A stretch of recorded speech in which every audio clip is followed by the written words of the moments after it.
सफा इंस्टीट्यूट में आपका स्वागत है। हमने पिछली क्लास में केमिस्ट्री के बेसिस कंसेप्ट के बारे में हमने देख लिया था। अब सिलेबस के अकॉर्डिंग जो हमारा फर्स्ट टॉपिक था वो मैटर। तो हम मैटर जो हमारी क्लास रहेगी वो मैटर पर ही रहेगी और हम ये जान लेते हैं कि मैटर के बारे में कि अपने आसपास के पदार्थ क्या होते हैं, मैटर की डिफिनीशन क्या होती है और इसके मैटर के फिजिकल नेचर के बारे में हम देख लेते हैं। तो हम देखते हैं कि पदार्थ, अपने आसपास के पदार्थ होते क्या हैं। तो अपने चारों ओर नजर डालने पर हमें विभिन्न प्रकार की वस्तुएं नजर आती हैं जिनकी आकार, आकृति और बनावट अलग अलग प्रकार की होती है। क्या क्या? आकार,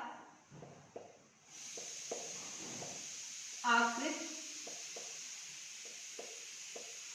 और बनावट,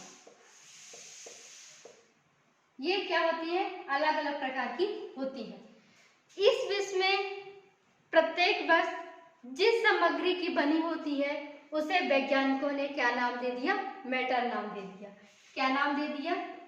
मैटर, यानी पदार्थ। क्या नाम दे दिया? मैटर।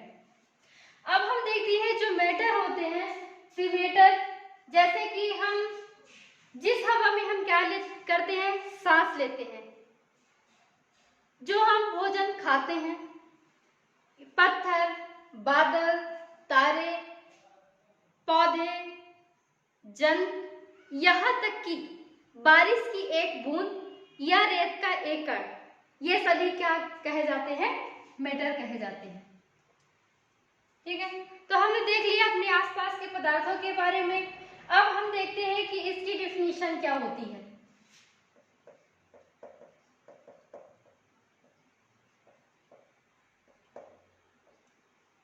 Of matter.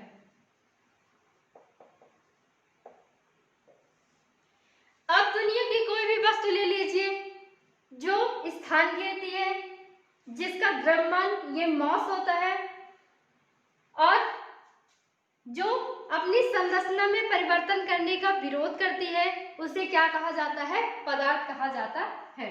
क्या क्या इसमें है जो स्थान घेरती है?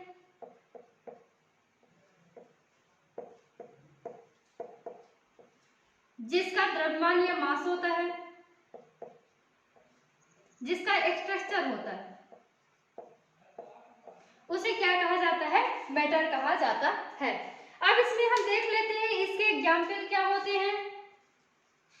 जैसे जल, वाटर, हवा, एयर, बालू या सैंड, ये सभी क्या कहे जाते हैं? पदार्थ कहे जाते हैं। तो अब हम देख लेते हैं कि जो पदार्थ होते हैं ये अत्यंत सूक्ष्म कणों से मिलकर बना होता है। कैसे होते हैं? सूक्ष्म कणों से मिलकर बना होता है, जिसे हम क्या कहते हैं? क्या कहते हैं? परमाणु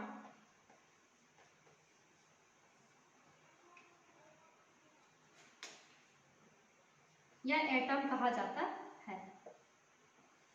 यानी जो पदार्थ भी होते हैं वो अत्यंत सूक्ष्म कणों से मिलकर बना होता है, जिसे हम क्या कहते हैं? परमाणु कहा जाता है। अब ये देखते हैं कि आधुनिक वैज्ञानिकों ने पदार्थ को भौतिक गुणधर्म यानी फिजिकल प्रॉपर्टी और रासायनिक गुणधर्म यानी फिजिकल नेचर के आधार पर इसे दो भागों में विभाजित किया गया है। अब ये देखते हैं कि जो फिजिकल नेचर के बारे में देखते हैं कि पदार्थ का जो होता है फिजिकल नेचर क्या होता है। तो हमने ये देख लिया पदार्थ के आसपास पदार्थ क्या होते हैं, इसके डिफिनेशन देख लिया और ये भी देख लिया कि जो पदार्थ होते हैं तो क्या होते हैं? अत्यंत सूक्ष्म कणों से मिलकर बना होता है। जैसे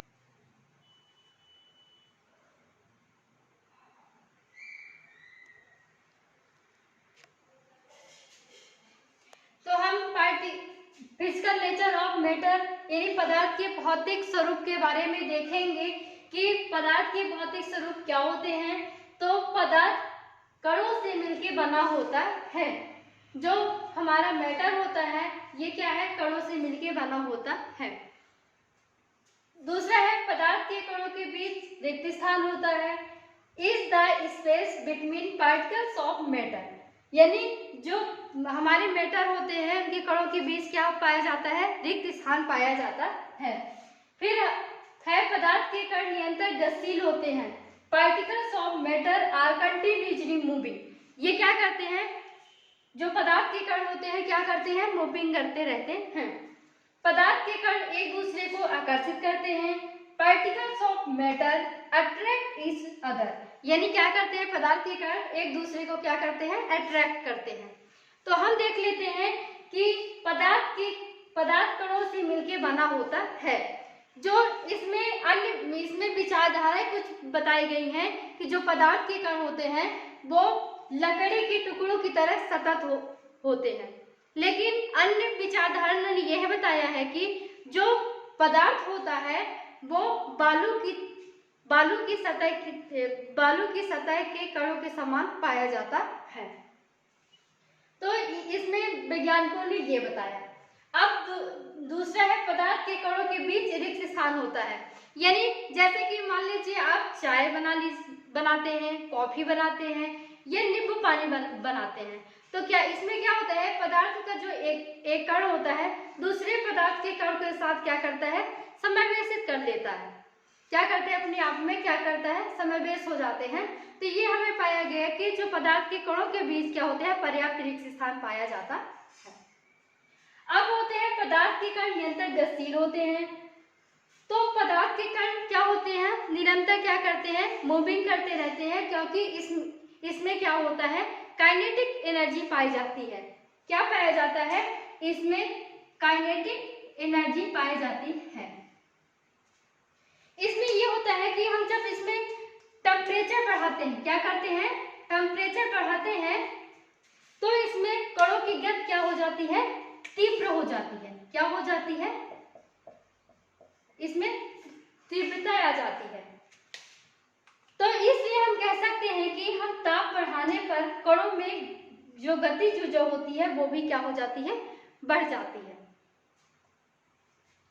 तो particles of matter are continuously moving, that is our kinetic energy.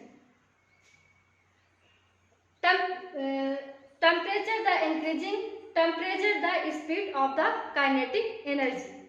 Therefore, we can say that temperature increasing of kinetic energy or particles also increase.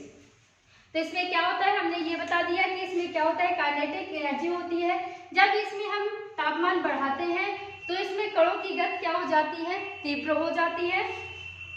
इसलिए हम कह सकते हैं कि हम जब ताप बढ़ाते हैं तो इसमें कणों की गति भी क्या हो जाती है, गतिज ऊर्जा भी तीव्र हो जाती है। अब ये होता है पदार्थ के कण एक दूसरे को आकर्षित करते हैं। तो पदार्थ के कण एक दूसरे को आकर्षित करते हैं क्योंकि इसमें क्या पाया जाता है, अट्रैक्शन फोर्स पाया जाता है। क्या पाया जाता है, अट्रैक्शन फोर्स पाया जाता है। ये अट्रैक्शन फोर्स क्या करता है, ये एक दूसरे को क्या करता है, एक दूसरे को क्या करता है, अट्रैक्ट करता है। इसलिए हम कह सकते हैं कि जो अट्रैक्शन फोर्स होता है वो पदार्थ जो होता है हर पदार्थ में अलग अलग पाया जाता है। तो हम पदार्थ के भौतिक स्वरूपों के बारे में देख लिया, क्योंकि आपको जो आगे होगा वो इसी से क्या होता है, समावेशित होता है। यानी यदि हमें ये पता होगा तो हम आगे क्या कर रहे हैं इसको अच्छी तरह से समझ पाएंगे। तो हम पदार्थ के भौतिक स्वरूपों के बारे में हमने देख लिया कि इसके भौतिक स्वरूप क्या क्या होते हैं। ठीक है, यहीं पर हमारी क्लास क्या होती है, एंड होती है। यदि आपको क्लास अच्छी लगी हो इसे लाइक कर दें। यदि आप इस चैनल में नए हैं तो उसे क्या कर लें, सब्सक्राइब कर लें। जिससे हमारे जो आगे क्लास आए तो आपको नोटिफिकेशन के रूप में मिल सके। जय हिंद।